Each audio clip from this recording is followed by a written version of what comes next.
वासुदेवाय। ओम नमो भगवते वासुदेवाय। ओम नमो भगवते वासुदेवाय। ओम नमो भगवते वासुदेवाय। ओम नमो भगवते वासुदेवाय। ओम नमो भगवते वासुदेवाय. കൃഷ്ണ ഭഗവത്ഗീത യഥാരൂപം അധ്യായം 13 ശ്രദ്ധാവിഭാഗങ്ങൾ. ഇന്നത്തെ ശ്ലോകങ്ങൾ 19 മുതൽ 22 വരെ. ശ്ലോകം 19 വായിക്കാം. മൂഢഗ്രാഹേണ മൂഢഗ്രാഹേണ ആത്മനഃ मनः യത് പീഡയാ पीडया पीडया ക്രിയത്തെ क्रियते തപഃ तपः പരസ്യ परस्य ഉത്സാദനാർത്ഥം साधनार्थं साधनार्थं വാ वा തദ് तत्र താമസം तामसं तामसम् ഉദാഹൃതം. उदाहृतम्. മൂഢഗ്രാഹേണാത്മനോ യത് मूढग्राहेणात्मनो यत् പീഡയാ ക്രിയത്തെ തപഃ पीडया क्रियते तपः പരസ്യോത്സാദനാർത്ഥം വാ परस्योत्थानार्थं वा തത്വാമസമുദാഹൃതം. तत्तामसोमुदाहृतम्. മൂഢഗ്രാഹേണാത്മനോ യത് मूढग्राहेणात्मनो यत् പീഡയാ ക്രിയത്തെ തപഃ पीडया क्रियते तपः പരസ്യോത്സാദനാർത്ഥം വാ परस्योत्सादनार्थं वा തത്വാമസമുദാഹൃതം. तत्तामसमुदाहृतम्. മൂഢഗ്രാഹേണാത്മനോ യത് मूढग्राहेणात्मनो यत् പീഡയാ ക്രിയത്തെ തപഃ पीडया क्रियते तपः പരസ്യോത്സാദനാർത്ഥം വാ परस्योत्सादनार्थं वा തത്വാമസമുദാഹൃതം. तत्तामसमुदाहृतम्. हरेषु जय माता जी। हरे कृष्ण प्रभु जी। हरे जय जय जय माता जी। हरे कृष्ण प्रभु हरे कृष्ण हरे പദാനുപദാർത്ഥം മൂഢഗ്രാഹേണ മൂഢബുദ്ധി മൂലം ആത്മനഃ തന്റെ പീഡയാ പീഡനത്തോടുകൂടിയോ പരസ്യ അന്യന് ഉത്സാദനാർത്ഥം വാ അനിഷ്ടം സംഭവിക്കാൻ വേണ്ടിയോ യത്തപ യാതൊരു തപസ് ക്രിയതെ ചെയ്യപ്പെടുന്നുവോ തത് അത് താമസം താമസമെന്ന് ഉദാഹൃതം പറഞ്ഞിരിക്കുന്നു. വിവർത്തനം ശ്രീല പ്രഭുപാദ കി ജയ്. മൂഢബുദ്ധി മൂലം സ്വയം പീഡനം അനുഭവിച്ചോ അന്യരെ പരിക്കേൽപ്പിക്കാനോ നശിപ്പിക്കാനോ ഉദ്ദേശിച്ചോ ചെയ്യപ്പെടുന്ന തപസ് തമോ ഗുണപ്രധാനമാണ്. ഭാവാർത്ഥം ശ്രീല പ്രഭുപാദ കി ജയ്. ഹിരണ്യകശിപുവിനെ പോലുള്ള അസുരന്മാർ അനശ്വരത നേടാനും ദേവന്മാരെ ഹിംസിക്കാനും വേണ്ടി അനുഷ്ഠിച്ച വിഡ്ഢിത്തമാർന്ന കഠിനവ്രതങ്ങൾ പ്രസിദ്ധങ്ങളാണല്ലോ. ഹിരണ്യകശിപു ഈ വരങ്ങൾക്കായി ബ്രഹ്മാവിനോട് യാചിച്ചു. വരം നേടിയെങ്കിലും ഒടുവിൽ ഭഗവാൻ അയാളെ വധിക്കുക തന്നെ ചെയ്തു. അസാധ്യമായ കാര്യങ്ങൾക്കു വേണ്ടി കഠിനവ്രതങ്ങളിൽ ഏർപ്പെടുന്നവർ തമോ ഗുണ സ്വഭാവികൾ തന്നെ. ഹരേ കൃഷ്ണ.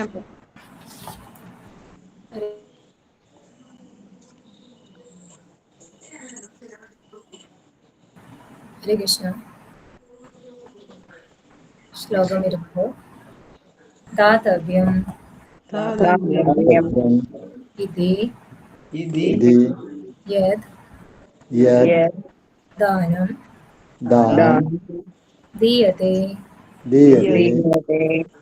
അനുപകാരിണേ ദേശേ കാലേ ച പാത്രേ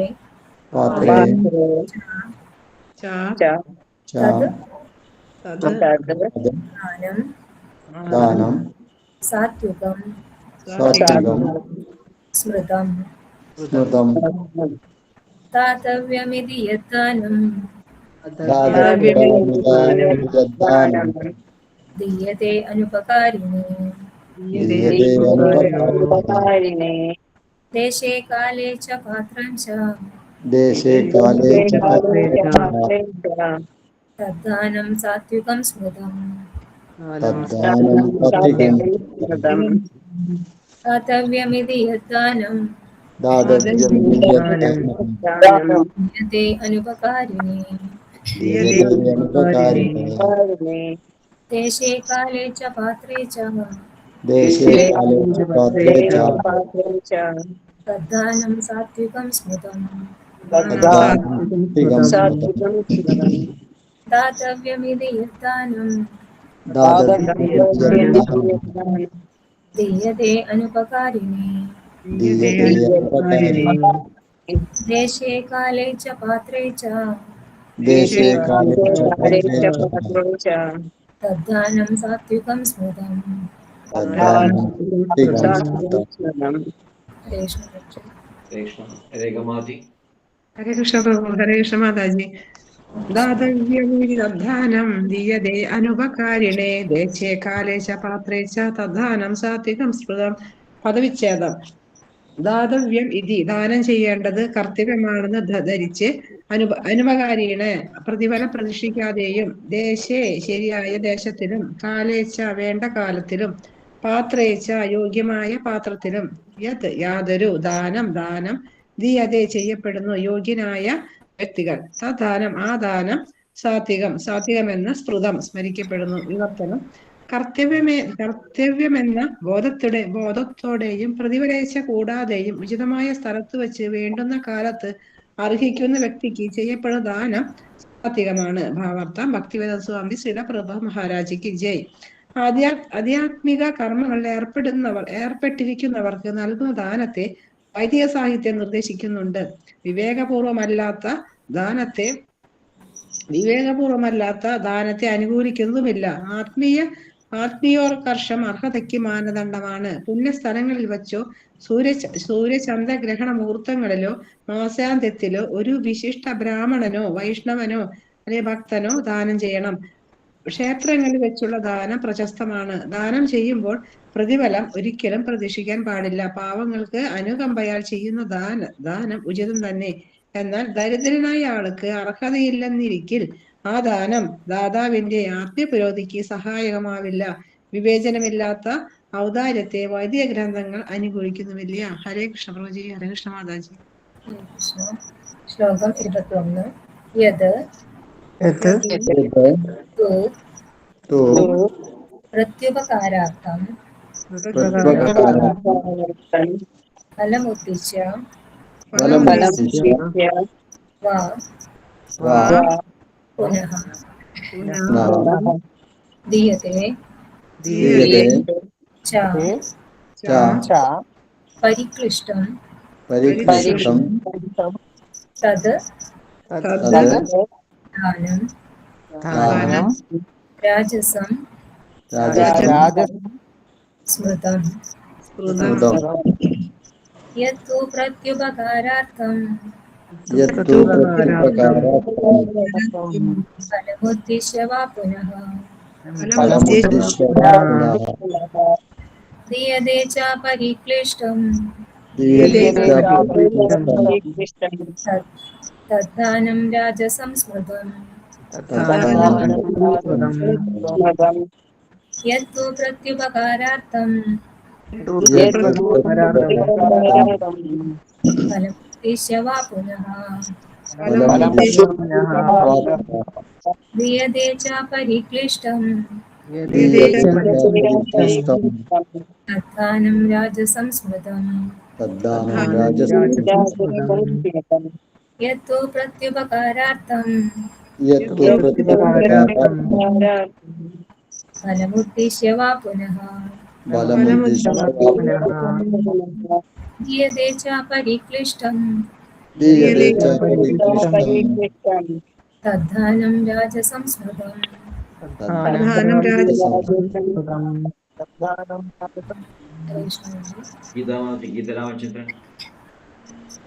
ഹരേ കൃഷ്ണ. യേതു പ്രത്യുപകാരാർത്ഥം ഫലമുദ്ദിശ്യ വാ പുനഃ ദീയതേ ച പരിക്ലിഷ്ടം തദ്ദാനം രാജസം സ്മൃതം. എന്നാൽ പ്രത്യുപകാരം ലഭിക്കുന്നതിന് വേണ്ടിയോ പുനഃ വീണ്ടും ഫലം ലഭിക്കണമെന്ന് ഉദ്ദിശ്യ വാ ഉദ്ദേശിച്ചോ, പരിക്ലിഷ്ടം ച മടിയോടുകൂടിയോ, യത് യാതൊരു, ദീയതേ ദാനം ചെയ്യപ്പെടുന്നുവോ, തദ്ദാനം ആ ദാനം, രാജസം രാജസമെന്ന്, സ്മൃതം സ്മൃതമാണ്, വിവർത്തനം ഏതെങ്കിലും ഫലം ഉദ്ദേശിച്ചുകൊണ്ടോ പ്രത്യുപകാരം പ്രതീക്ഷിച്ചോ പൂർണ്ണ സമ്മതമില്ലാതെയോ നൽകപ്പെടുന്ന ദാനം രാജസമാണ്. ഭാവാർത്ഥം ശ്രീ ഭക്തിവേദാന്ത സ്വാമി ശീല പ്രഭുപാദ് ജയ്. സ്വർഗത്തിലേക്ക് ഉയർത്തപ്പെടുമെന്ന് പ്രതീക്ഷിച്ചോ ചിലപ്പോൾ മനസ്സില്ലാ മനസ്സോടെയോ ചിലർ ദാനം ചെയ്യാറുണ്ട്. ഇത്രയേറെ ധനം ഞാൻ വൃഥാ ചെലവാക്കിയല്ലോ എന്ന് പിന്നീട് പശ്ചാത്തപിക്കുകയും ചെയ്യും. മറ്റു ചിലപ്പോൾ മേലധികാരിയുടെ ദാനങ്ങൾക്ക് രാജസ സ്വഭാവമാണുള്ളത്. ഇന്ദ്രിയ സുഖഭോഗങ്ങളെ പ്രോത്സാഹിപ്പിക്കുന്ന സംഘടനകൾക്ക് ദാനം ചെയ്യുന്ന നിരവധി ധർമ്മസ്ഥാപനങ്ങളുണ്ട്. ഇത്തരം ദാനത്തിന് ശാസ്ത്ര സമ്മതമില്ല. സാത്വികമായ ദാനം മാത്രമേ വേദനിർദ്ദിഷ്ടമായുള്ളൂ. ഹരേ കൃഷ്ണ. ശ്ലോകം 22. അദേശകാലേ യത് ദാനം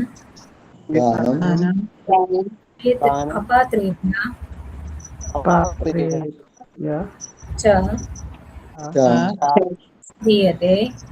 ദീയതേ അസത്കൃതം അവജ്ഞാതം തത് താമസം ഉദാഹൃതം. അദേശകാലേ യദ്ദാനം അപാത്രേഭ്യശ്ച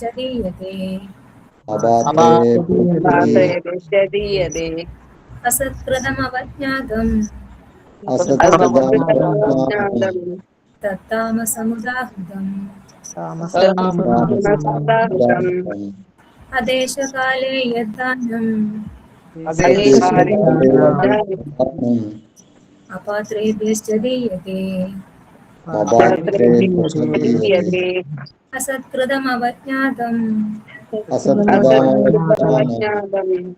തത്താമസമുദാഹൃതം. അദേശകാലേ യദ്ദാനം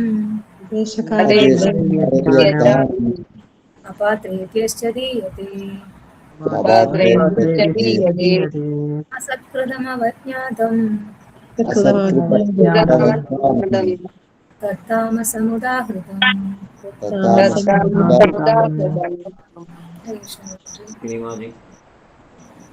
ഹരേ കൃഷ്ണ. പ്രധാന പദാർത്ഥം അദേശകാലെ അയോഗ്യമായ ദേശത്തിലും കാലത്തിലും അപാത്രേഭ്യജ അപാത്രങ്ങൾക്കായിട്ടും അർഹിക്കാത്തവർക്കായിട്ടും സത്കൃതം ദാനം വാങ്ങുന്ന ആളെ സൽക്കരിക്കാതെയും അവജ്ഞാതം അവജ്ഞയോടുകൂടിയും യാതൊരു ദാനം ദീയതേ ദാനം ചെയ്യപ്പെടുന്നുവോ തത് അത് താമസമെന്ന് ഉദാഹൃതമാകുന്നു. വിവർത്തനം ഉചിതമല്ലാത്ത കാലത്തും അവിശുദ്ധമായ സ്ഥലത്തും അനർഹരായവർക്കും നൽകപ്പെടുന്ന ദാനം ആദരം കൂടാതെയോ അവജ്ഞയോടെയോ നൽകപ്പെടുന്നതും താമസം എന്ന് പറയപ്പെടുന്നു. ഭാവാർത്ഥം ഭക്തിവേദാന്ത സ്വാമി ശ്രീല പ്രഭുപാദ് മഹാരാജ് കി ജയ്. ലഹരിപാനത്തിനോ ചൂതുകളിക്കോ വേണ്ടിയുള്ള ദാനം തമോ ഗുണപ്രധാനമത്രേ. അതിവിടെ പ്രോത്സാഹിപ്പിക്കുന്നില്ല. പ്രയോജനകരവുമല്ല. അത്തരം ദാനം പാപകർമ്മത്തിന് പ്രേരകമാണ്. ദാനാർഹനായ ഒരാൾക്ക് അശ്രദ്ധമായി അവഗണനയോട് നൽകുന്ന ദാനം അത്ര തന്നെ താമസമാണ്. ഹരേ കൃഷ്ണ പ്രഭു. ഹരേ കൃഷ്ണ. ഓം അജ്ഞാനതിമിരാന്ധസ്യ ജ്ഞാനാഞ്ജനശലാകയാ ചക്ഷുരുന്മീലിതം യേന തസ്മൈ ശ്രീഗുരവേ നമഃ. ശ്രീചൈതന്യമനോഭീഷ്ടം സ്ഥാപിതം യേന ഭൂതലേ സ്വയം രൂപകഥാ മഹ്യം ദദാതി സ്വപദാന്തിഹം. വന്ദേഹം ശ്രീഗുരോ ശ്രീയുതപദകമലം ശ്രീഗുരോൻ വൈഷ്ണവാംശ്ച ശ്രീരൂപം സാഗ്രജാതം സാഗരരഘുനാഥാന്വിതം തം സജീവം സാദ്വൈതം സാവധൂതം പരിജനസഹിതം കൃഷ്ണചൈതന്യദേവം ശ്രീരാധാകൃഷ്ണപാദാൻ സഹഗണലളിതാ ശ്രീവിശാഖാന്വിതാംശ്ച. നമോ വിഷ്ണുപാദായ കൃഷ്ണപ്രേഷ്ഠായ ഭൂതലേ ശ്രീമതേ ഭക്തിവേദാന്ത സ്വാമിനേ. നമസ്തേ സാരസ്വതേ ദേവേ ഗൗരവാണി പ്രചാരിണി നിർവിശേഷ ശൂന്യവാദി പാശ്ചാത്യദേശധാരിണി. नमो विष्णुपादाय कृष्णप्रेष्ठाय भूतले श्रीमदे भक्तिसिद्धान्त सरस्वती नामिने श्रीवासभानवी देवी दैत्याय प्रकाप्तये कृष्णसम्बन्धविज्ञानदायिने प्रभवे नमः।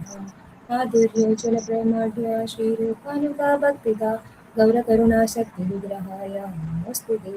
नमस्ते गौरवाणी श्रीमूर्तये दीनतारिणि रूपानुगा विरुगाभसिद्धान्तारिणि नमो गौरकिशोराय साक्षात् वैराग्यमूर्तये विप्रलम्बरसाम्बोधे पादाम्बुजे ते नमः। नमो भक्तिविनोदाय सच्चिदानन्दनामिने गौरशक्तिस्वरूपाय रूपानुभावराय ते गौराविर्भावभूमिस्त्वं निर्दिष्ट सज्जनप्रिया विष्णुः सार्वभौम श्री जगन्नाथाय ते नमः। श्रीरूप सनातन भट्ट रघुनाथ श्रीजीव गोपाल भट्ट दास रघुनाथ जय गोसाई गो चरण बंदन जहामोद विज्ञान सभीष्टपूरन् वाञ्छाकल्पतरुभ्यश्च कृपा सिन्धुभ्येव च पतितानां पावनेभ्यो वैष्णवेभ्यो नमो नमः। नमो महावदन्याय कृष्णप्रेमप्रदायते कृष्णाय कृष्णचैतन्यनाम्ने गौरत्विषे नमः।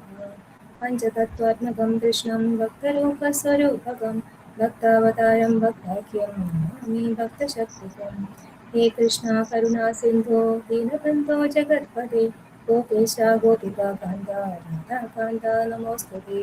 जयदां सुरदोपङ्गो मम मन्दमतिर्गति सर्वस्वपदाम्बोजो राधामदनमोहनो दिव्याद्वृन्दारण्यकल्पद्रुमदा श्रीमद्रत्नाकरसिंहासनस्थो श्रीमद् राधा श्रीलगोविन्ददेवो पृष्ठालपि सेव्यमानो स्मरामि। श्रीमन्रासरसारम्भी वंशीवडत्तडस्थितः कर्षन् वेणुस्वनिर्गोपी गोपीनाथा श्रीस्तुना तप्तकाञ्चन गौराङ्गी राधे वृन्दावनेश्वरी वृषभानुसुते देवी प्रणमामि हरिप्रिये। जय श्री कृष्ण चैतन्य प्रभु नित्यानंद श्री अद्वैत गदाधर श्रीवासादि गौर भक्तवृंद।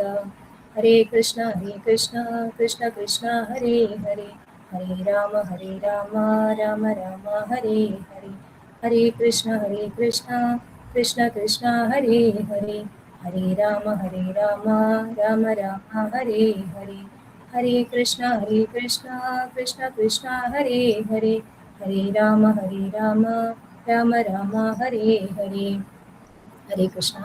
എല്ലാവർക്കും ഒരിക്കൽ കൂടി ഭഗവത്ഗീത ക്ലാസ്സിലേക്ക് സ്വാഗതം. ഇനി ഞാൻ പറഞ്ഞു പോകുന്ന കാര്യങ്ങളിൽ എന്തെങ്കിലും തെറ്റുകൾ സംഭവിക്കുകയാണെങ്കിൽ അത് എൻ്റെ ഭാഗത്തു നിന്നുള്ളത് മാത്രമായിരിക്കും. എന്തെങ്കിലും ശരിയായിട്ട് എനിക്ക് പറയാൻ സാധിച്ചാൽ അത് എൻ്റെ ശിക്ഷാഗുരുവിൻ്റെയും ശീലാ പ്രഭുപാദിൻ്റെയും വൈഷ്ണവ പരമ്പരയിലെ ആചാര്യന്മാരുടെയും ഭഗവാന്റെയും കാരുണ്യം ഒന്നുകൊണ്ട് മാത്രമായിരിക്കും. കേട്ടുകൊണ്ടിരിക്കുന്ന ഓരോ ഭക്തരുടെയും ആധാരമിതങ്ങളിൽ എൻ്റെ നന്ദി പ്രണാമം.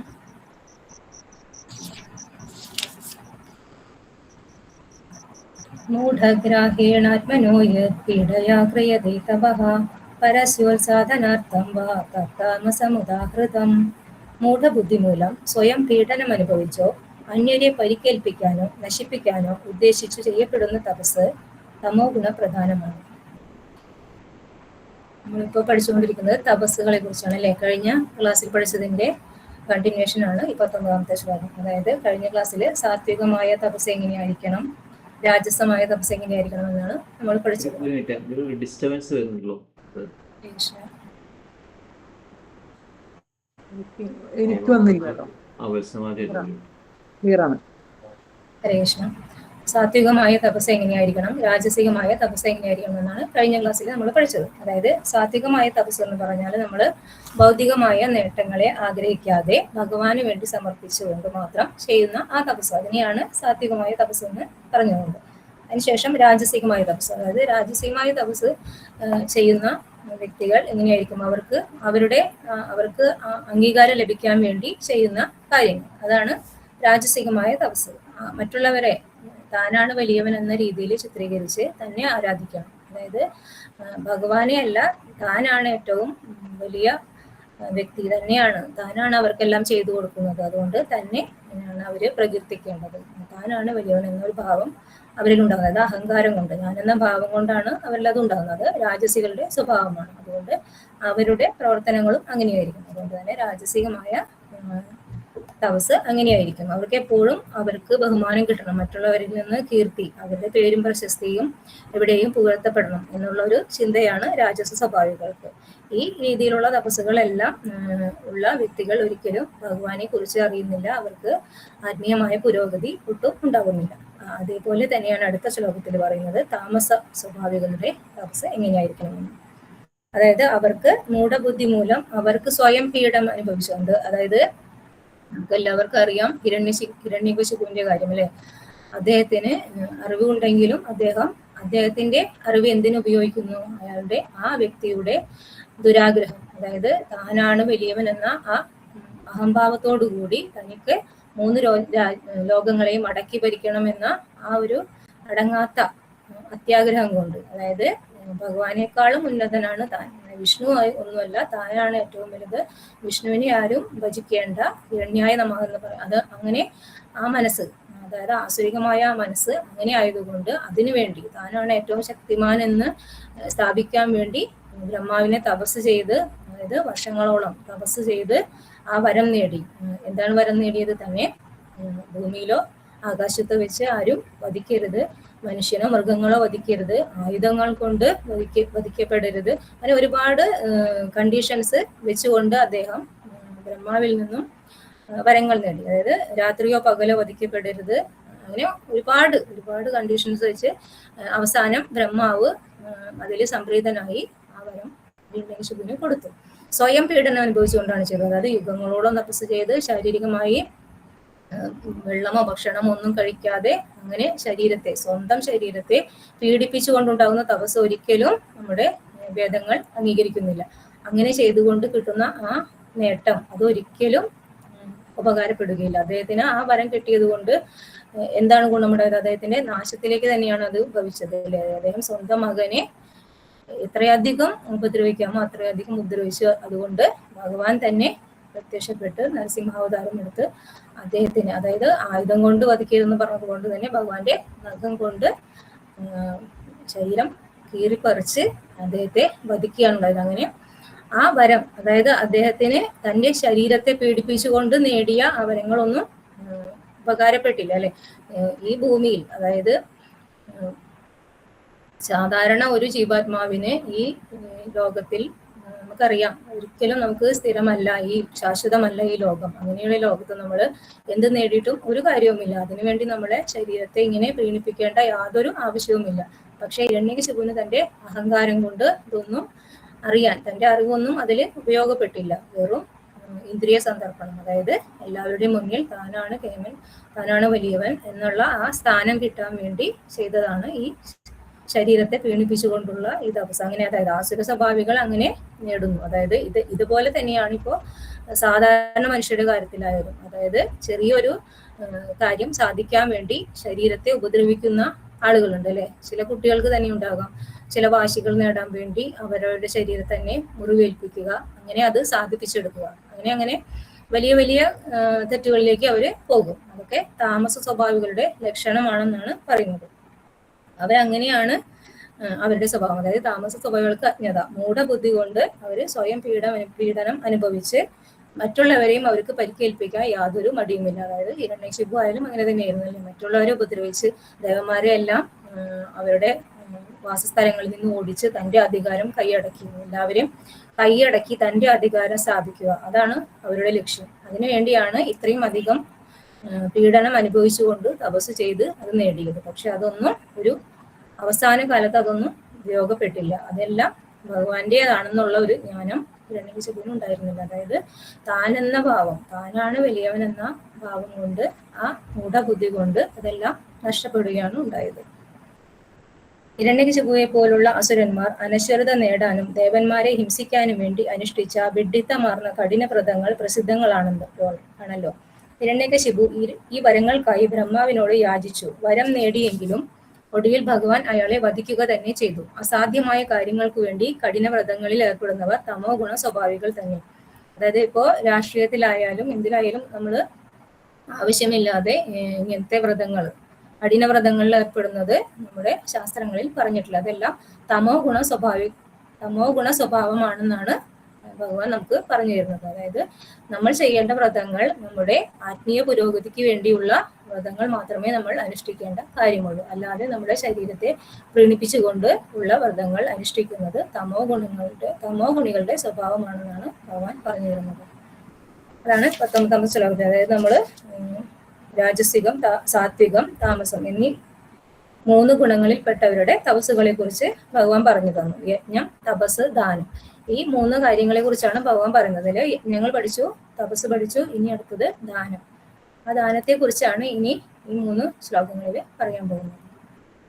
ദാതവ്യമിതി യദ്ദാനം ദീയതേ അനുപകാരിണി ദേശേ കാലേ ച പാത്രേ ച തദ്ദാനം സാത്വികം സ്മൃതം.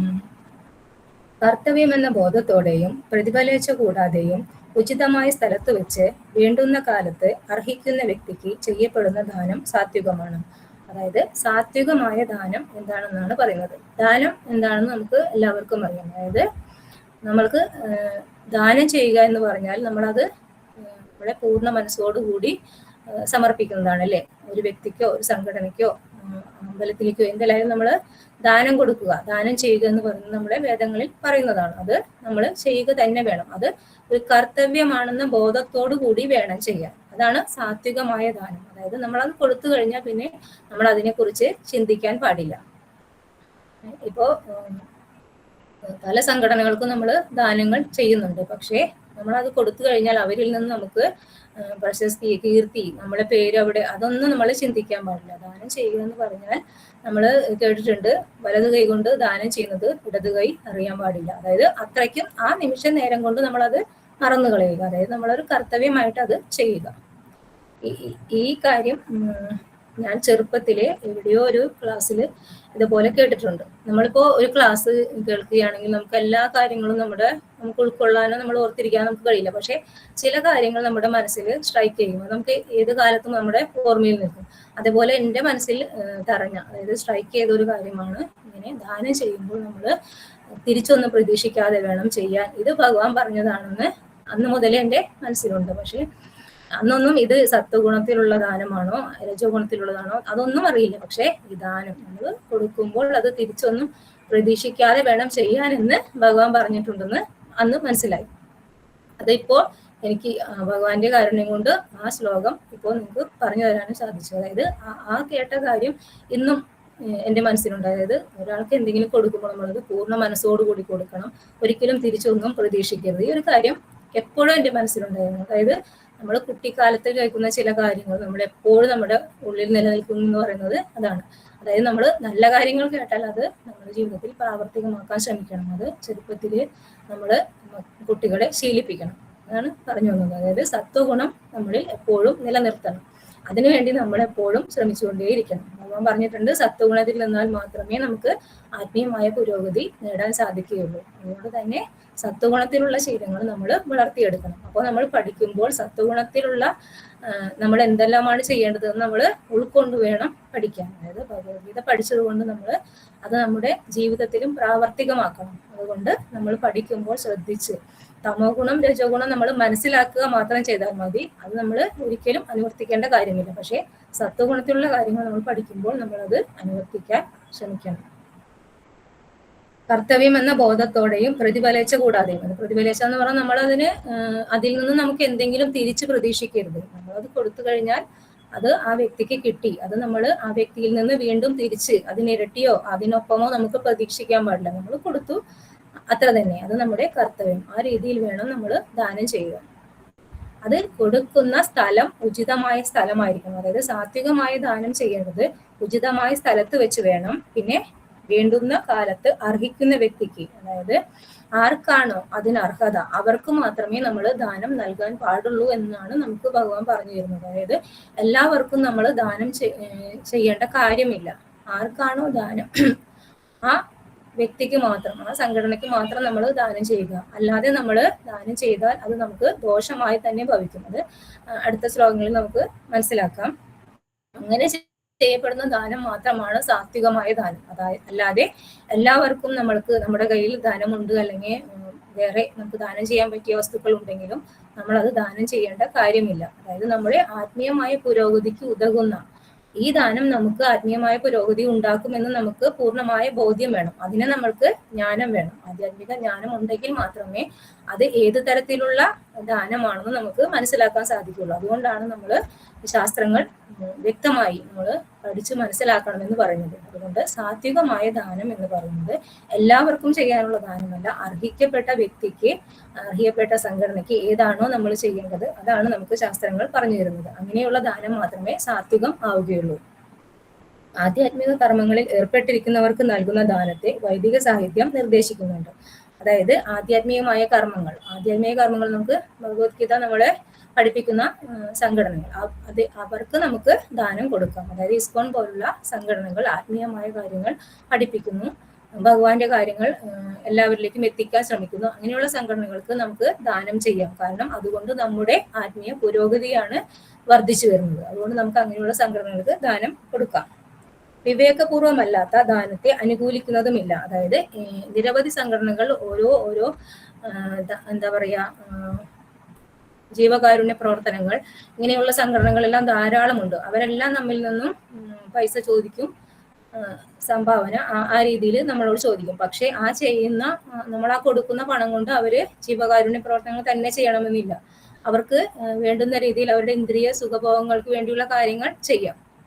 അതേപോലെ തന്നെ നോൺ വെജ് പോലുള്ള ഭക്ഷണ സാധനങ്ങൾ വാങ്ങി അവർക്ക് കൊടുക്കാം. ഇതെല്ലാം നമുക്ക് ആത്മീയമായ പുരോഗതി നമ്മൾ എത്രയുണ്ടോ അതിൽ നിന്ന് നമ്മളെ താഴോട്ട് വീഴ്ത്താനുള്ള ഒരു സംഭവമാണ് അതിലൂടെ നമുക്ക് ഉണ്ടാകുന്നത്. അതുകൊണ്ട് നമ്മൾ മനസ്സിലാക്കിയിട്ട് വേണം ഏത് സംഘടനയ്ക്കാണ് നമ്മൾ ദാനം ചെയ്യേണ്ടതെന്ന്. അതിനാണ് നമ്മൾ ശാസ്ത്രങ്ങൾ പഠിക്കണം എന്ന് പറയുന്നത്. ആത്മീയോത്കർഷം അർഹതയ്ക്ക് മാനദണ്ഡമാണ്. പുണ്യസ്ഥലങ്ങളിൽ വെച്ചോ സൂര്യചന്ദ്രഗ്രഹണ മുഹൂർത്തങ്ങളിലോ മാസാന്ത്യത്തിലോ ഒരു വിശിഷ്ട ബ്രാഹ്മണനോ വൈഷ്ണവനോ അതായത് ഭക്തനോ ദാനം ചെയ്യണം. അതായത് നമ്മൾ ദാനം ചെയ്യുന്ന വ്യക്തി വൈഷ്ണവനായാൽ ഏറ്റവും ഉത്തമം.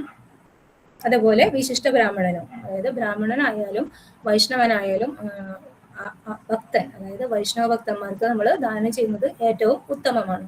നമ്മൾ ഏകാദശി എടുത്ത് ദ്വാദശിക്ക് വൈഷ്ണവൻ ദാനം കൊടുക്കുന്നത് ഏറ്റവും ഉത്തമമാണെന്ന് നമ്മൾ കേട്ടിട്ടുണ്ട് അല്ലെ.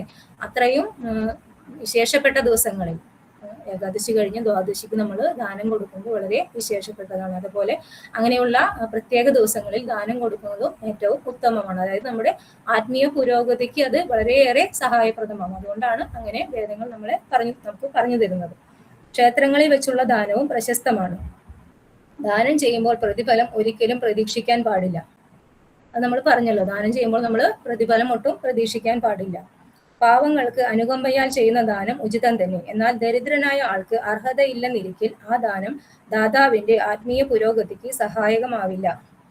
വിവേചനമില്ലാത്ത ഔദാര്യത്തെ വൈദിക ഗ്രന്ഥങ്ങൾ അനുകൂലിക്കുന്നില്ല. അതായത് ഒരു വ്യക്തി തീരെ അധപ്പതിച്ചതാണ്, ആ വ്യക്തിക്ക് പണത്തിന്റെ ആവശ്യമുണ്ട്. പക്ഷെ ആ വ്യക്തിയെ നമ്മൾ മനസ്സിലാക്കിയിട്ടുണ്ടെങ്കിൽ ആ വ്യക്തി ആ ദാനം സ്വീകരിച്ച് ആ പൈസ കൊണ്ട് മദ്യപാനമോ പുകവലിയോ ഇതിനൊക്കെയാണ് ഉപയോഗിക്കുന്നതെങ്കിൽ നമ്മൾക്കും അതിന്റെ പാപത്തിന്റെ ഒരു പങ്ക് നമ്മൾക്കും കിട്ടും. അതുകൊണ്ട് നമ്മൾ ദാനം ചെയ്യുമ്പോൾ നല്ലവണ്ണം ശ്രദ്ധിക്കണം. അതായത് അതാണ് പറഞ്ഞത്, ദേശേ കാലേച്ച പാത്രേച്ച. ദേശം, കാലം, പാത്രം എന്ന് വെച്ചാൽ ദാനം സ്വീകരിക്കുന്ന ആ വ്യക്തി, ഏത് വ്യക്തിക്കാണ് നമ്മൾ ദാനം കൊടുക്കേണ്ടത് അത് നമ്മൾ പൂർണ്ണമായി നമ്മളത് മനസ്സിലാക്കിയിട്ട് വേണം നമ്മൾ ദാനം ചെയ്യാൻ, അല്ലെങ്കിൽ നമുക്കത് ദോഷമായി ഭവിക്കും. അതുകൊണ്ടാണ് അങ്ങനെ പറയുന്നത്. അതായത് ദരിദ്രനായ ആളാണെങ്കിലും ആൾ അത് അർഹിക്കുന്നില്ലെങ്കിൽ, ആൾക്ക് അർഹിക്കുന്ന ക്വാളിറ്റി ഇല്ലെങ്കിൽ, ദാനം സ്വീകരിക്കുന്ന വ്യക്തിക്കും ഒരു ക്വാളിറ്റി ഉണ്ട്, ആ ക്വാളിറ്റി ഇല്ലെങ്കിൽ നമ്മൾ ഒരിക്കലും ആ ദാനം ചെയ്യേണ്ട കാര്യമില്ല. ഇനി നമ്മൾക്ക് അതിൽ പശ്ചാത്താപം, നമ്മൾ കൊടുത്തില്ല എന്നുള്ള പശ്ചാത്താപത്തിന്റെയും ആവശ്യമില്ല. കാരണം നമുക്ക് അത് ആത്മീയ പുരോഗതി ഉണ്ടാക്കുന്നില്ല. അതുകൊണ്ടാണ് നമ്മളത് ചെയ്യാതിരിക്കുന്നത്. അല്ലാതെ ഭഗവാന്റെ വിദ്വേഷത്തിനൊന്നും നമ്മൾക്ക് അതൊന്നും നമ്മൾ അർഹിക്കുന്നില്ല. കാരണം നമ്മൾ ചെയ്യുന്നത് നമ്മുടെ വേദങ്ങൾ പറഞ്ഞിട്ടുള്ള, അതായത് ഏത് തരം ദാനമാണ് ചെയ്യേണ്ടതെന്ന് ഭഗവാൻ തന്നെ നമുക്ക് പറഞ്ഞു തരുന്നുണ്ട്. അപ്പൊ അതിലൂടെ നമ്മൾ ഇപ്പൊ ഒരു വ്യക്തിക്ക് ദാനം നമ്മൾ ചോദിച്ച് നമ്മൾ കൊടുത്തില്ലെങ്കിൽ നമ്മൾ അതിനെ വിഷമിക്കേണ്ട കാര്യമില്ല. കാരണം അത് നമുക്ക് ആത്മീയ പുരോഗതി ഉണ്ടാക്കുന്നതല്ല. അതുകൊണ്ട് നമ്മൾ അത് ചെയ്യുന്നില്ല.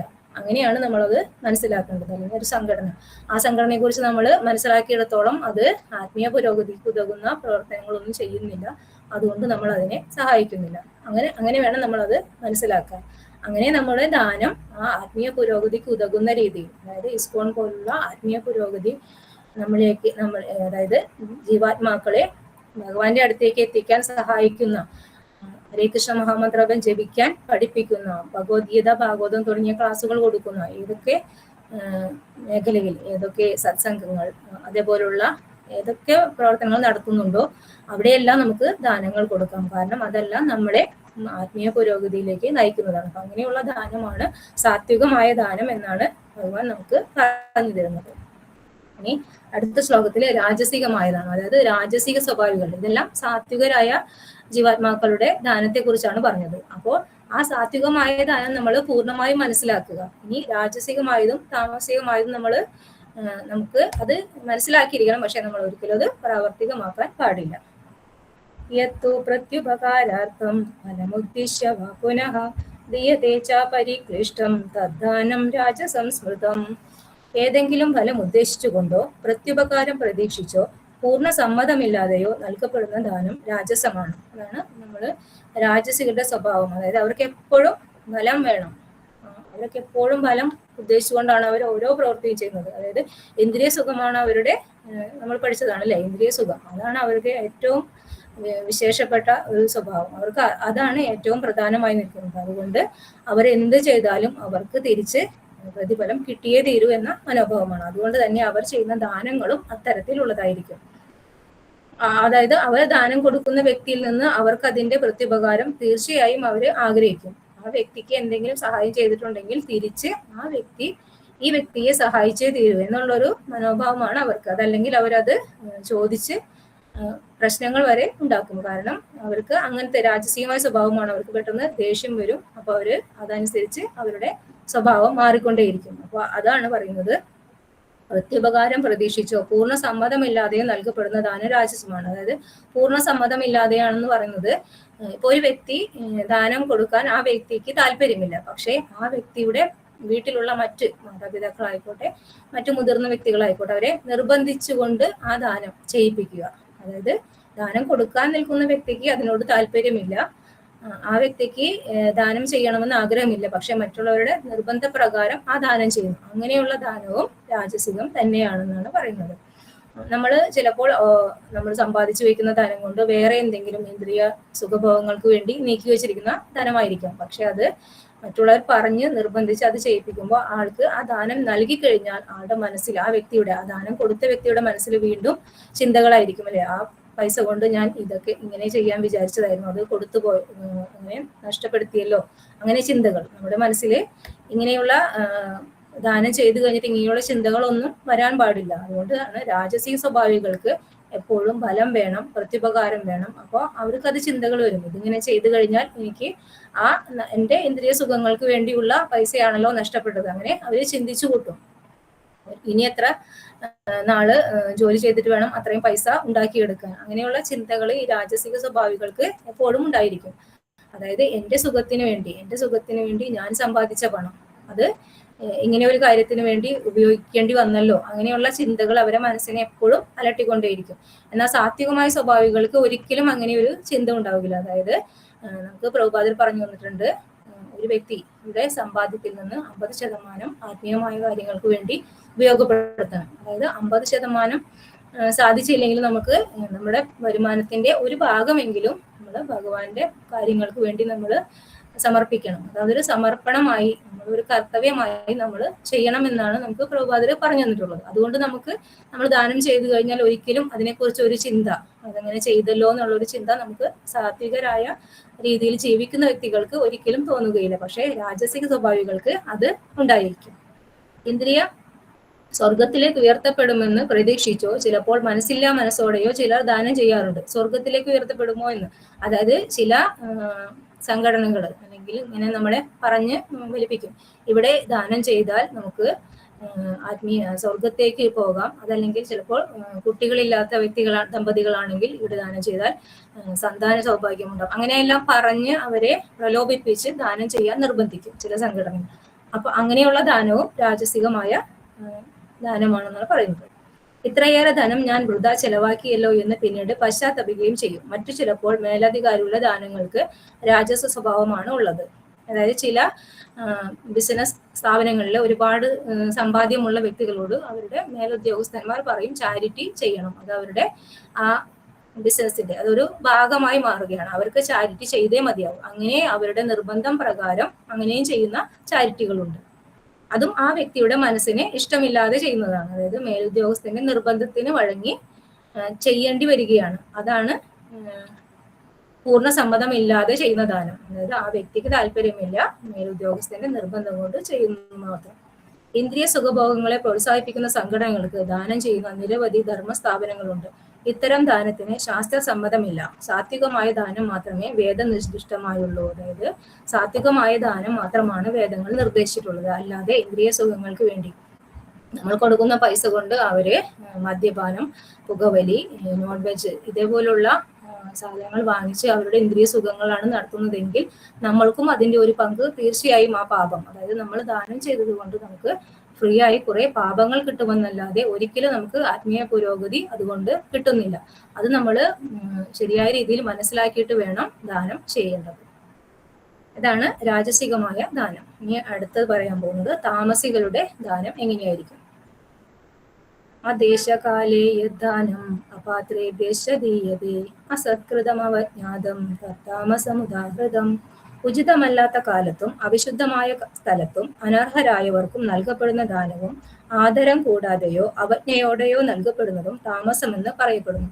അതായത് താമസികൾക്ക് സാധാരണ അവർക്ക് മൂഢബുദ്ധിയാണെന്ന് പറഞ്ഞല്ലോ. അതുകൊണ്ട് തന്നെ അവർക്ക് ദാനം എവിടെ വെച്ച് കൊടുക്കണമെന്നോ ആർക്ക് കൊടുക്കണമെന്നോ എന്നതിനെ കുറിച്ചൊന്നും യാതൊരു അറിവുമില്ല. അവർക്ക് വേദങ്ങളൊന്നും അറിയില്ല. തികച്ചും അജ്ഞാനികളാണ് താമസ സ്വഭാവികൾ. അതുകൊണ്ട് തന്നെ അവരുടെ ദാനവും അതുപോലെ തന്നെ ആയിരിക്കും. അതുകൊണ്ട് അവർ ദാനം ചെയ്യുന്നത് ഉചിതമല്ലാത്ത സ്ഥലത്തും ഉചിതമല്ലാത്ത സമയത്തും അവിശുദ്ധമായ സ്ഥലത്തും, അതായത് ഒട്ടും ശുചിത്വമില്ലാത്ത സ്ഥലത്ത് വെച്ചിട്ടായിരിക്കും. പിന്നെ ദാനം കിട്ടേണ്ട വ്യക്തിയുടെ ക്വാളിറ്റികളൊന്നും അവർക്കറിയില്ല. അതുകൊണ്ട് തന്നെ അങ്ങനെയുള്ള അനർഹരായവർക്കായിരിക്കും അവർ ദാനം ചെയ്യുന്നത്. പിന്നെ അവരെ ആദരിക്കാതെ, അതായത് നമ്മളൊരു വ്യക്തിക്ക് ദാനം കൊടുക്കുകയാണെങ്കിൽ ആ ദാനം ലഭിക്കേണ്ട ആ വ്യക്തിയെ നമ്മൾ അവർക്ക് കൊടുക്കേണ്ട റെസ്പെക്ട് നമ്മൾ കൊടുക്കണം. എത്രയ്ക്കും പാവപ്പെട്ടവനായാലും ആ ഒരു വ്യക്തിക്ക് നമ്മൾ കൊടുക്കേണ്ട ഒരു റെസ്പെക്ട് ഉണ്ട്. അത് താമസ സ്വഭാവികൾ അത് കൊടുക്കുന്നില്ല. അവരെ ഒരു അവജ്ഞയോടെ, ഒരു പുച്ഛത്തോടെ, അവരെ എപ്പോഴും ഒരു താഴ്ന്ന അങ്ങനെ ഒരു മനോഭാവത്തോടെയാണ് അവർ ദാനം കൊടുക്കുന്നത്. അതായത് ദാനം ലഭിക്കേണ്ട വ്യക്തി അതിന് അർഹതപ്പെട്ടതാണെങ്കിൽ നമ്മൾ തീർച്ചയായും അവർക്ക് ഒരു റെസ്പെക്ട് കൊടുക്കണം. ഒരു ജീവാത്മാവ് എന്ന നിലയിൽ നമുക്ക് ഒരു പരിഗണനയുണ്ട്. അതായത് അവരുടെ മുജ്ജന്മ കർമ്മഫലം കൊണ്ടാണ് അവര് ഇത്രയ്ക്ക് അധപതിച്ചു പോയത്. അവർക്ക് ജീവിക്കാൻ വേറെ വഴിയില്ല, രോഗപീഠയാണ്, ഇതൊക്കെ നമുക്ക് മനസ്സിലാക്കാവുന്നതേ ഉള്ളൂ. അത് എന്നിട്ടും നമുക്ക് അവർക്ക് കൊടുക്കേണ്ട ഒരു റെസ്പെക്ട് ഉണ്ട്. അത് നമ്മൾ തീർച്ചയായും കൊടുത്തിരിക്കണം. അത് എത്ര പാവപ്പെട്ടതായാലും, എത്ര രോഗം ബാധിച്ചിപ്പോ ശരീരത്തിലൊക്കെ ധാരാളം അസുഖങ്ങൾ ബാധിച്ച് പഴുത്തൊക്കെ ഇരിക്കുകയാണെങ്കിൽ നമ്മൾ ഒരിക്കലും അവരോട് അങ്ങനെ ഒരു അവഗണന കാണിക്കരുത്. അതായത് ഒരു വ്യക്തിക്ക്, ഒരു ജീവാത്മാവിന് കൊടുക്കേണ്ട പരിഗണന എപ്പോഴും കൊടുക്കണം. അതായത് എല്ലാവരുടെ ഹൃദയത്തിലും പരമാത്മാ സ്വരൂപനായി ഭഗവാൻ ഇരിക്കുന്നുണ്ടെന്നുള്ള ജ്ഞാനം സാത്വികമായവർക്ക് അറിയാം. പക്ഷേ താമസികൾക്ക് അതറിയില്ല. അതുകൊണ്ട് തന്നെ അവരൊരു അവജ്ഞതയോട് കൂടിയാണ് ഇങ്ങനെയുള്ള വ്യക്തികളെ കാണുന്നത്. അങ്ങനെ കൊടുക്കുന്ന ദാനം, അതായത് ഇതെല്ലാം വേദങ്ങൾ നിർദ്ദേശിക്കപ്പെടാത്ത രീതിയിലുള്ള ഈ ദാനം കൊടുക്കുന്നതാണ് ഈ താമസ സ്വഭാവികൾ. അവർക്ക് വേദങ്ങൾ എന്താണെന്നോ എന്തൊക്കെയാണ് അതിൽ പറഞ്ഞിട്ടുള്ളതെന്നോ ദാനം ആർക്ക് കൊടുക്കണമെന്നോ ഇതിനെ കുറിച്ചുള്ള അറിവൊന്നും താമസികൾക്ക് ഇല്ലാത്തത് കൊണ്ട് അവർ കൊടുക്കുന്ന ദാനവും അതേപോലെ തന്നെ ആയിരിക്കും. അവര് ലഹരിപാനത്തിനോ ചൂതുകളിക്കോ വേണ്ടിയുള്ള ദാനം തമോ ഗുണ പ്രധാനമത്രേ. അതായത് ഈ തമോ ഗുണികൾ എപ്പോഴും ഇങ്ങനെയുള്ള ചിന്തയുള്ളവരായതുകൊണ്ട് തന്നെ അവർക്ക് അതായത് ലഹരി ഉപയോഗിക്കുന്നവർക്കും ചൂത് കളിക്കാൻ വേണ്ടിയോ ഉള്ള ദാനം അവർ ചെയ്യും. കാരണം അവരും അതിൽ പെട്ടതായതുകൊണ്ട് അവരങ്ങനെയുള്ള ദാനം ചെയ്യും. അവരും അതിൽ എൻജോയ്മെന്റ് ചെയ്യും. അതിവിടെ പ്രോത്സാഹിപ്പിക്കുന്നില്ല, പ്രയോജനകരവുമല്ല. അത്തരം ദാനം പാപകർമ്മത്തിന് പ്രേരകമാണ്. ദാനാർഹനായ ഒരാൾക്ക് അശ്രദ്ധമായി അവഗണനയോടെ നൽകുന്ന ദാനവും അത്ര തന്നെ താമസമാണ്. അപ്പോൾ നമ്മൾ ഇതെല്ലാം നമ്മൾ പഠിച്ച് മനസ്സിലാക്കിയതിന് ശേഷം ഈ താമസികളുടെ ദാനമാണോ രാജസികളുടെ ദാനമാണോ ഏതാണ് ശരിയെന്ന് നമ്മൾക്ക് ശാസ്ത്രം നമുക്ക് പറഞ്ഞു തരുന്നുണ്ട്. അതായത് 3 ഗുണങ്ങളെ കുറിച്ചും വിശദമായി ഭഗവാൻ പറഞ്ഞു തന്നു. ഈ 3 ഗുണങ്ങളിൽപ്പെട്ടവരും ചെയ്യുന്ന യജ്ഞം, ദാനം, തപസ് ഇതും ഭഗവാൻ പറഞ്ഞു. ഇതെല്ലാം നമുക്ക് എന്തിനു വേണ്ടിയാണ് പറഞ്ഞു തരുന്നത്? ഒരു ജീവാത്മാവ് സത്വഗുണത്തിൽ ഇരിക്കണമെന്നും അങ്ങനെ ഇരുന്നെങ്കിൽ മാത്രമേ അവർക്ക് ആത്മീയ പുരോഗതി ഉണ്ടായി ഭഗവാന്റെ ഗോലോക വൃന്ദാവനത്തിലേക്ക് എത്താൻ സാധിക്കുള്ളത്. ഭഗവാന്റെ കാരുണ്യം കൊണ്ടാണ് നമുക്ക് ഇത്രയ്ക്കും വിശദമായി അതായത് ഈ ഭഗവത്ഗീത നമ്മൾ പഠിക്കുമ്പോൾ തന്നെ നമുക്ക് മനസ്സിലാവും ഓരോ കാര്യങ്ങളും വ്യക്തമായി വിശദമായി ജീവാത്മാവിനെ ഭഗവാൻ പറഞ്ഞു തരികയാണ്. എന്തിനെ? ഭഗവാൻ ഈ ജീവാത്മാവിനെ തിരിച്ച് കൊണ്ടുപോകാൻ തയ്യാറായി നിൽക്കുകയാണ്. നമ്മൾ ഒന്ന് മനസ്സ് വെച്ചാൽ മാത്രം മതി. അതായത് നമ്മൾ ഇതെല്ലാം മനസ്സിലാക്കി അതനുസരിച്ച് ജീവിച്ചാൽ മാത്രം മതി ഭഗവാന്റെ അടുത്തേക്ക് എത്താൻ. അതിനുള്ള വഴിയാണ് ഭഗവാൻ ഓരോ ശ്ലോകങ്ങളിലൂടെയും നമുക്ക് പറഞ്ഞു തരുന്നത്. അതെല്ലാം പൂർണ്ണമായും ഉൾക്കൊണ്ടുകൊണ്ട് മനസ്സിലാക്കി ജീവിതത്തിൽ അത് പ്രയോജനപ്പെടുത്തി അതിലൂടെ സഞ്ചരിച്ചാൽ തീർച്ചയായും ഭഗവാന്റെ പാതാരബന്ധത്തിലേക്ക് നമുക്ക് എത്താൻ സാധിക്കും. നമുക്ക് ഈ കലിയുഗത്തിൽ ഏറ്റവും പ്രധാനപ്പെട്ട ദാനം, അതായത് ഒരുപാട് തരം ദാനങ്ങളുണ്ട് അല്ലേ? നമുക്ക് പറയും ജ്ഞാനദാനം, അന്നദാനം, ഗോദാനം, ഭൂദാനം, ഗീതാദാനം, പല വിധത്തിലുള്ള ദാനങ്ങളുണ്ട്. നമ്മൾക്ക് എല്ലാ അമ്പലങ്ങളിലും അന്നദാനം കൊടുക്കുന്നു. അതായത് അന്നദാനം മഹാദാനം എന്ന് നമ്മൾ കേട്ടിട്ടുണ്ട്. അതായത് ഏത് ദാനം കൊടുത്താലും നമ്മൾ അന്നം ദാനം ചെയ്താൽ അത് പൂർണ്ണമായി മതിയായി, അത് നമുക്ക് കഴിച്ചു കഴിഞ്ഞാൽ തൃപ്തിയായി നമ്മൾ മതി എന്ന് പറയും. ബാക്കി ഏത് ദാനവും നമുക്ക് മതിയാവുന്നില്ല അല്ലേ? അപ്പോൾ അന്നദാനം മഹാദാനം എന്ന് പറയുന്നു. അതേപോലെ ഈ കലിയുഗത്തിൽ നമുക്ക് കൊടുക്കാൻ കഴിയുന്ന ഏറ്റവും വലിയ ദാനം എന്തായിരിക്കും? ഹരേ കൃഷ്ണ. ഹരിനാമം. ഹരേ കൃഷ്ണ. അതെ, ഹരിനാമം തന്നെയാണ് കലിയുഗത്തിൽ നമുക്ക് എല്ലാവർക്കും കൊടുക്കാൻ കഴിയുന്ന മഹത്തായ ദാനം. അത് നമ്മൾ എല്ലാവർക്കും, നമുക്ക് ചൈതന്യ മഹാപ്രഭു നമുക്ക് തന്ന ആ നാമജപം, അതായത് ഹരിനാമം തന്നെയാണ് കലിയുഗത്തിൽ എല്ലാവർക്കും കൊടുക്കാൻ കഴിയുന്ന ഏറ്റവും വിശുദ്ധമായ ഏറ്റവും മഹത്തായ ദാനം. അതെല്ലാവർക്കും വാരി വിതറാൻ എല്ലാവർക്കും കഴിയട്ടെ. ഇത് കേട്ടുകൊണ്ടിരിക്കുന്ന ഓരോരുത്തർക്കും മന്ത്രം ജപിക്കാനും മഹാമന്ത്രം ജപിക്കാനും അതോടൊപ്പം അതെല്ലാവരിലേക്ക് എത്തിക്കാനും, അതാണ് ഏറ്റവും വലിയ ദാനം. നമ്മൾ കുറെ സമ്പത്ത് കൊടുത്തത് കൊണ്ടോ ഒന്നും അവർക്ക് ഈ ജീവിതത്തിൽ അത് അവരുടെ ജീവിതം ആത്മാവി പുരോഗതിക്ക് എത്താൻ സാധിച്ചു എന്ന് വരില്ല. പക്ഷെ നമ്മൾ ഹരിനാമം നമുക്ക് അവർക്ക് കൊടുത്താൽ അത് അവരുടെ ആത്മീയ പുരോഗതിക്കും ആ ജീവാത്മാവിനെ ഈ ജന്മ മൃത്യു ജരാവ്യാധിയിൽ നിന്ന് മോചിപ്പിക്കാനും സാധിക്കും. അതെല്ലാവരും മനസ്സിലാക്കി ആ ഹരേ കൃഷ്ണ മഹാമന്ത്ര ജപം എല്ലാവരിലേക്കും എത്തിക്കാൻ ശ്രമിക്കണം. അതാണ് ഏറ്റവും വലിയ ദാനം എന്ന് മനസ്സിലാക്കുക. ഹരേ കൃഷ്ണ കൃഷ്ണ കൃഷ്ണ ഹരേ ഹരേ, ഹരേ രാമ രാമ രാമ ഹരേ ഹരേ. ഹരേ കൃഷ്ണ ഹരേ കൃഷ്ണ ഹരേ കൃഷ്ണ. ഹരേ കൃഷ്ണ ഹരേ കൃഷ്ണ.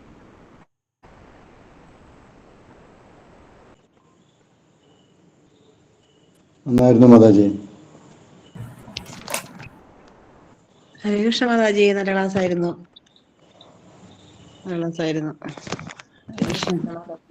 നന്നായി പറഞ്ഞിട്ടുണ്ട്. ഹരേ കൃഷ്ണ. മാതാജി നന്നായി പറഞ്ഞിട്ടുണ്ട്, നന്നായി മനസ്സിലായി. ഹരേ കൃഷ്ണ. ഹരേ കൃഷ്ണ. ഇങ്ങനെ കേൾക്കാൻ എല്ലാവർക്കും നന്നായിരിക്കും. ഇന്നും കേൾക്കാൻ സാധിക്കുന്നില്ല.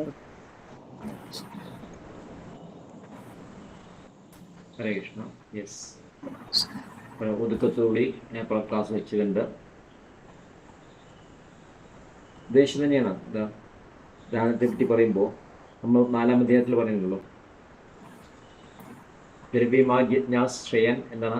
ജ്ഞാനമയം.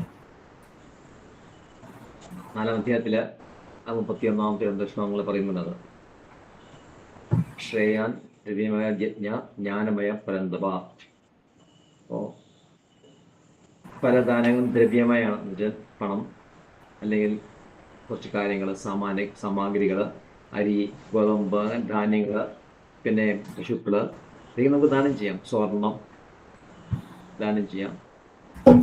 അപ്പോൾ പക്ഷെ അതിനേക്കാൾ ഏറ്റവും നല്ല ദാനമുള്ള ജ്ഞാനമാണ്. ജ്ഞാനം കൊടുക്കുക എന്നുള്ളതാണ്. അതിലാണ് ജീവാത്മാവിന് ഏറ്റവും അത്യന്തികമായിട്ടുള്ള ഗുണം ചെയ്യുന്നത്. അതുകൊണ്ടാണ് അപ്പോൾ ഇത് മനസ്സിലാക്കിയ ആൾക്കാർ സ്കോർപ്പസ് ചെയ്യുന്നുണ്ട്, അല്ലാതെ ചിലർ ചെയ്യുന്നുണ്ട്. പക്ഷേ കൂടുതൽ സ്കോൺ ചെയ്യുന്നത് ഭഗവത്ഗീത പഠിപ്പിക്കുക, ഭാഗവതം പഠിപ്പിക്കുക, ഹരിനാമ സങ്കീർത്തനം ചെയ്യിപ്പിക്കുക, ഹരിനാമ സങ്കീർത്തനം പ്രചരിപ്പിക്കുക, ഇതൊക്കെയാണ് ഇസ്കോൺ ചെയ്യുന്നത്. ആ പൊതുവെ സകല ആൾക്കാരെയും ഭഗവാനിക്ക് അടുപ്പിക്കുക, അതുവഴി BODD സൈക്കിളിൽ നിന്ന് പുറത്തു കൊണ്ടുവരിക. വൈഷ്ണവനെ സംബന്ധിച്ചോളം മോക്ഷത്തിനേക്കാൾ കൂടുതൽ ഊന്നൽ കൊടുക്കുന്നത് ഭഗവാന്റെ സേവനാണ്. ബാക്കിയുള്ള ഓർഗനൈസേഷൻ അല്ലെങ്കിൽ ബാക്കി ഫിലോസഫീസ് കൂടുതൽ മോക്ഷത്തിൽ പറയുമ്പോൾ പ്രവൃത്തിമാർഗം നിവൃത്തിമാർഗം നമ്മൾ പരിണാമത്തെ പിടിച്ചിട്ടുണ്ട്. പ്രവൃത്തി മാർഗം എന്ന് നമുക്കറിയാം. ധർമാർത്ഥ കാമ ഈ 3 കാര്യങ്ങൾ. അതിലൂടെ ആഗ്രഹങ്ങളും അഭിലാഷങ്ങളും ഒരു റെഗുലേറ്റഡ് ആയിട്ടുള്ള വേദരീതിയിൽ വേദവിധി പ്രകാരം ചെയ്യുന്നതിനാണ് പ്രവൃത്തി മാർഗമാണ്. നിവൃത്തി മാർഗമാണ്, മോക്ഷമാണ്. അപ്പോൾ ഇതിൽ നിന്ന് പുറത്തു വരാനാണ് ഈ നിവൃത്തി മാർഗത്തിനും ധാരാളം ഭയങ്കര പ്രാധാന്യം അദ്വൈതക്കാരെല്ലാം തൊഴിൽ കൊടുക്കുന്നത്. നിവൃത്തി മാർഗത്തിന് ഭയങ്കര എടുത്ത് പറയുന്നുണ്ട്. ഇസ്കോണിനെ സംബന്ധിച്ചോളം പ്രവൃത്തി മാർഗവും നിവൃത്തി മാർഗവും കണ്ടമാനം അതിൽ എംഫസിസ് ഊന്നൽ കൊടുക്കുന്നില്ല. കൊടുക്കുന്നത് സേവയിലേക്കാണ്.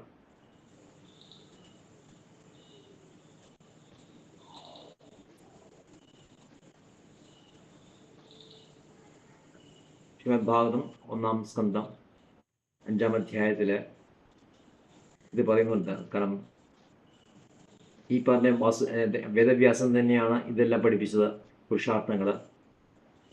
പക്ഷേ പുരുഷാർത്ഥങ്ങൾ പഠിച്ചപ്പോൾ ജീവാത്മാക്കളെല്ലാം ആദ്യത്തെ 3 കാര്യങ്ങളാണ് കൂടുതൽ ശ്രദ്ധ കൊടുത്തത്.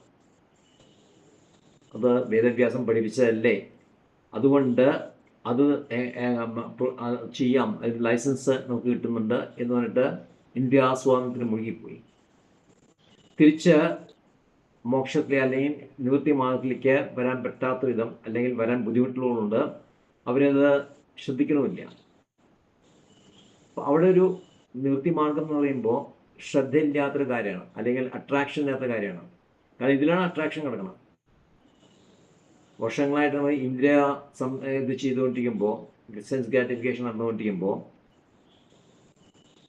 അതല്ലാത്ത രീതിയിൽ ഒരു മോക്ഷം എന്ന് പറയുമ്പോൾ അതിനൊരു താല്പര്യം ഉണ്ടാവില്ല. പ്രത്യേകിച്ചും അദ്വൈതവാദികളുടെ ഈ മോക്ഷം എന്ന് പറഞ്ഞാൽ അല്ലെങ്കിൽ അവരുടെ മെത്തേഡ് എന്ന് പറയുമ്പോൾ വളരെ ഡ്രൈ ഫിലോസഫിയാണ്. ഉപനിഷത്തുകളെ മുഴുവൻ പഠിച്ച് അതിനെപ്പറ്റി മനനം ചെയ്ത് അதையும் ചെയ്യുന്നവർ അവർ ചെയ്യും. അപ്പോൾ അതിൽ താല്പര്യം ആൾക്കാർ കുറവാണ്. പക്ഷെ അതേ സമയത്ത് വൈഷ്ണവാചാര്യന്മാർ പ്രചരിപ്പിക്കുന്നത് ജനങ്ങൾക്ക് ഇപ്പോൾ ഇരിക്കുന്ന സുഖത്തിനേക്കാൾ കൂടുതൽ നല്ല സുഖം പ്രദാനം ചെയ്യുന്നതാണ്.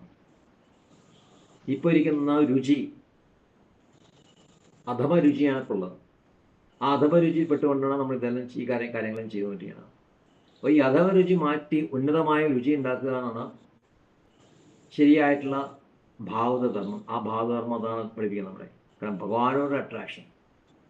ശ്രീനാരായണത്തിൽ വേദവ്യാസം പറയുന്നത് തുറത്ത് തന്നെ പറയുന്നുണ്ട്, പുരുഷാർത്ഥങ്ങളിൽ കൂടുതൽ ഊന്നൽ കൊടുത്തു, എന്നാൽ അച്യുതനിൽ താല്പര്യമില്ലാണ്ട് അല്ലെങ്കിൽ അച്യുതനെ കൂടുതൽ വർണ്ണിച്ചില്ല, വിവരിച്ചിട്ടില്ല. അതാണ് വേദവ്യാസനുണ്ടായ ദുഃഖത്തിന് മൗലികമായ കാരണം എന്നാദ്യം പറയുന്നത്. അപ്പോൾ ഭഗവാൻ അത്രയും അട്രാക്റ്റീവാണ്. പക്ഷെ ഭഗവാന്റെ അട്രാക്ഷനെ കുറിച്ചിട്ടും ഭഗവാന്റെ ക്വാളിറ്റീസിനെ കുറിച്ചിട്ടും ഭഗവാന്റെ രൂപ ഇതിനെ പറ്റിയൊന്നും ധാരാളം വർണ്ണന ഉണ്ടായിട്ടില്ല. അപ്പോൾ ആ വർണ്ണന അത് സാധിക്കണമെങ്കിൽ ശ്രീമദ് ഭാഗവതം പഠിക്കണം, ഭഗവത്ഗീതയുടെ ബേസ് ഉണ്ടാവണം. അപ്പോൾ ഇത് മനസ്സിലാക്കിയ വൈഷ്ണവാചാര്യന്മാര് ഇതാണ് ശരിയായിട്ടുള്ള ദാനം. ജീവാത്മാക്കൾക്ക് ക്ലേശങ്ങൾ അനുഭവിച്ചുകൊണ്ടിരിക്കുന്ന ജീവാത്മാക്കൾക്ക് ഏറ്റവും ഉപകാരപ്രദമായിട്ടുള്ളത് ദാനം എന്ന് പറയുന്നത് ഭഗവത്ഗീതയും ഭാഗവതം വഴി ഭഗവാനെ ദാനം ചെയ്യുകയാണ്, ഭഗവാനെ കൊടുക്കുക എന്നുള്ളതാണ്. അത് ചൈതന്യ മഹാപ്രഭു പറഞ്ഞു, കൃഷ്ണപ്രേമം സുലഭമായി കൊടുത്തു. അപ്പോൾ അതിനേക്കാൾ ഉദാരമതിയായിട്ടുള്ള ഒരു അവതാരം ആരാണ്? കൃഷ്ണവർണം തുഷാകൃഷ്ണം ശാശ്വതേ യജ്ഞൈഹി സങ്കീർത്തനപ്രായേ യജന്തിഹി സുമേധസ. ശ്രീമദ് ഭാഗം പറയുന്നുണ്ട്. അപ്പോൾ കലിയുഗത്തിലെ ബുദ്ധിയുള്ള ആൾക്കാര് സങ്കീർത്തന യജ്ഞത്തിൽ മാത്രമേ മുഴുകുള്ളൂ. അപ്പൊ ആ സങ്കീർത്തന യജ്ഞം പ്രചരിപ്പിക്കുക എന്നുള്ളതാണ് ഇസ്കോണിന്റെ ഏറ്റവും മുഖ്യമായിട്ടുള്ള ഉദ്ദേശം. അതാണ് ജീവാത്മാക്കൾക്ക് ജീവാത്മാക്കൾക്ക് വേണ്ടി ചെയ്യാവുന്ന ഏറ്റവും വലിയ ദാനം. ഇത് തന്നെയാണ് സങ്കീർത്തനം പ്രചരണം ചെയ്യുക. ഇത് ഇസ്കോൺ വഴി ചെയ്യുന്നു. അത് മനസ്സിലാക്കിയ ആൾക്കാർ ഇസ്കോണിൽ ചേരുന്നു, എന്നിട്ട് അവരുടെ ജീവിതം ധന്യമാക്കും.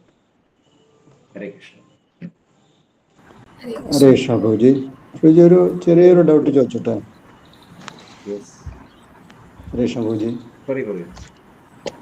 20ാമത്തെ ശ്ലോകത്തിന്റെ ഭാവാർത്ഥത്തില് എന്നാൽ ദരിദ്രനായ ആൾക്ക് അർഹതയില്ലെന്നിരിക്കൽ ആ ദാനം ദാതാവിന്റെ ആത്മീയ പുരോഗതിക്ക് സഹായകമാകില്ല. അത് ഒന്നും കൂടെ ഒന്ന് പറയാമോ എന്താന്ന്? കാരണം മാതാജി ക്ലാസ്സിൽ പറഞ്ഞിട്ടുള്ളത്, അതായത് നമുക്ക് ഏത് ദാനം ചെയ്യുന്നതും നമ്മുടെ ആത്മീയമായിട്ടുള്ള ഉന്നമനം ഉണ്ടാക്കിയിട്ട് വേണം ചെയ്യാൻ. നമ്മൾ ചെയ്യുമ്പോൾ അത് നമ്മുടെ ആത്മീയമായ ഉന്നമനമാണ്. ഒരാൾ ദരിദ്രനായതുകൊണ്ട് മാത്രം ഇവിടെ സംശയം എന്ന് വെച്ചാൽ ദരിദ്രനാരായണ കൺസെപ്റ്റ് വളരെ സ്ട്രോങ് ആണ് ഇവിടെ. ദരിദ്രനാരായണൻ അപ്പോൾ ദരിദ്രരുടെ പ്രയത്നിച്ചുകൊണ്ടിരിക്കുന്ന ദുഃഖിക്കൊണ്ടിരിക്കുന്ന കഷ്ടപ്പെടുന്ന ആൾക്കാരെ ഏതെങ്കിലും വിധത്തിൽ സഹായിച്ച് അവരുടെ കഷ്ടപ്പാടിൽ നിന്ന് പുറത്ത് കൊണ്ടുവരിക എന്നുള്ളത് ഏറ്റവും വലിയ ദാനമായിട്ട് കണക്കാണ്. പക്ഷേ അയാൾക്ക് അതിന് അർഹതയിലേക്ക് ചെയ്യാൻ പറ്റും. അയാളെ നമ്മൾ ആൾക്ക് ദാനം ചെയ്തു കുറേ ആൾ പുറത്തേക്ക് വന്നു, പിന്നെ അയാൾ പഴയ സ്വഭാവം കാണിക്കുകയാണെങ്കിൽ ഒരുപക്ഷെ അയാൾ മദ്യപാനിയോ അല്ലെങ്കിൽ വേറെ ദുസ്വഭാവമുള്ള ആളായിരിക്കാം. അതുകൊണ്ട് അയാൾക്ക് അല്ലെങ്കിൽ ഗാംബ്ലിങ് അങ്ങനത്തെ കാര്യങ്ങൾ ചെയ്തുകൊണ്ട് അയാൾക്ക് ദാനം നഷ്ടപ്പെട്ട് അയാൾ കുറെ കഷ്ടം അനുഭവിക്കും, ആരോഗ്യം നഷ്ടപ്പെടുന്നു. എന്നിട്ട് അയാൾക്ക് വീണ്ടും കുറെ ദാനം ചെയ്തിട്ട് അയാൾ വീണ്ടും ആരോഗ്യസ്ഥ ഉണ്ടാക്കി കഴിഞ്ഞാൽ അയാൾ വീണ്ടും അയാളുടെ പഴയ രീതിയിൽ ജീവിതം തുടങ്ങിക്കഴിഞ്ഞാൽ നമ്മുടെ ദാനം എന്നുള്ളത് ബാഡ് കർമ്മയായിട്ട് മാറുന്നു. അപ്പൊ നമുക്ക് അതിന്റെ ഫലം അയാൾ ചെയ്യുന്ന പിന്നീട് വരുന്ന കർമ്മങ്ങളുടെ ഒരു ഭാഗം നമുക്ക് എടുക്കേണ്ടി വരും. അതുകൊണ്ട് വെറും ദരിദ്രൻ എന്നുള്ള കൺസെപ്റ്റ് മാത്രം നോക്കിയിട്ട് കാര്യമില്ല, അയാൾക്ക് അതിന് അർഹതയുണ്ടോ എന്ന് കൂടി നോക്കേണ്ടി വരും. ശ്രദ്ധിച്ചു വേണം. അപ്പൊ അതുകൊണ്ട് ഏറ്റവും സേഫ് ആയിട്ടുള്ള ബ്രാഹ്മണക്കാരെയും വൈഷ്ണവ കൊടുക്കാൻ നല്ലത്. 100% ഉറപ്പാണെങ്കിൽ കൊടുക്കാം ദരിദ്രത്തിന്. ശരി, 100% ഉറപ്പാണെങ്കിൽ എന്നാലും കഴിയുന്ന നമ്മൾ പണം കൊടുക്കാതിരിക്കുന്നല്ല. ഒരു വിഷയം അയാൾക്ക് ഒരു നിർത്തില്ല, ആരോഗ്യം മരുന്ന് വാങ്ങിച്ചു കൊടുക്കുക, അങ്ങനെ ചെയ്യാമെന്നല്ലാണ്ട് അത് വളരെ ശ്രദ്ധിച്ചു വേണം. പണം കഴിയുന്നു കൊടുക്കാതിരിക്കുക. വസ്ത്രം വേണമെങ്കിൽ കൊടുക്കാം. യെസ്, ഹരേ കൃഷ്ണ.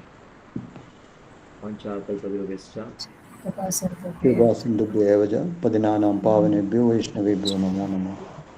അനന്തകോടി വൈഷ്ണവ വൃന്ദ കി ജയ്. ശ്രീമദ് ഭഗവത്ഗീത ക്ലാസ് की जय.